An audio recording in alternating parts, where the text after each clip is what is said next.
For avoidant leaning folk, you'll recall I was saying as a relationship becomes more strained towards the end, anxious folks dial up the intensity and they ramp up their attempts at fixing, saving, controlling, getting closer, problem solving, one more chance. They might engage in more conflict and more demands in this desperate effort to get engagement and to turn the ship around.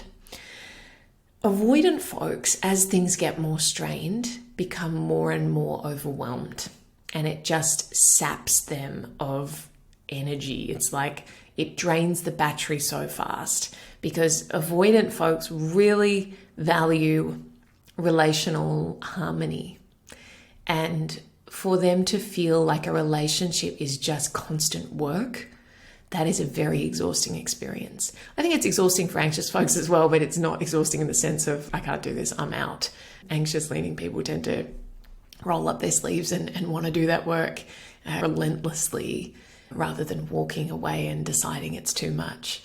For avoidant folks, I think that just becomes more trouble than it's worth, and reminding ourselves that there is a really different baseline in terms of need to be in a relationship. And if aloneness is comfortable, that is the comfort zone for a lot of people with avoidant patterns, the being in a relationship is the thing that is challenging them.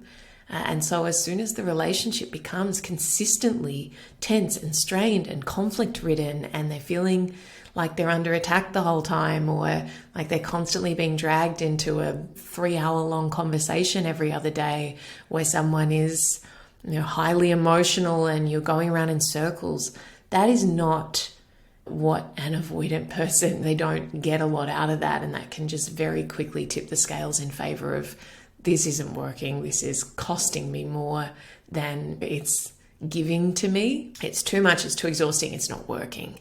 And so when the relationship has been like that in the lead up to a breakup, the first thing that most avoidant people are going to feel is a sense of relief.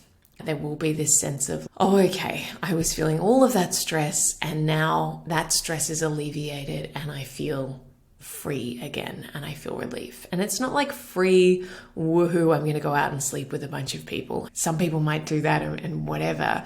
But I think that to suggest that it's freedom in the sense of, oh, now I'm single, like it's party time, I don't think that's true.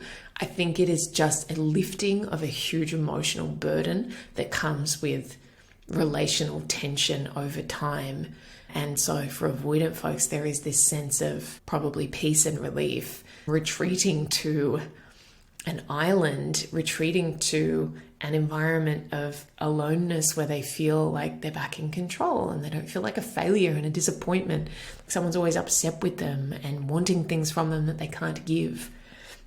And so you might see that an avoidant person after a breakup is likely to seem pretty fine, particularly at the start. So they might seem to be pretty okay, and you might see them socializing a lot. They might distract themselves because they, like you, they don't know how to be with those big emotions that might be underneath that relief, but their way of coping with that, whereas the anxious person tries to get away from those emotions by obsessing over the intellectualization of them and trying to find information and focusing on the other person and trying to solve the problem.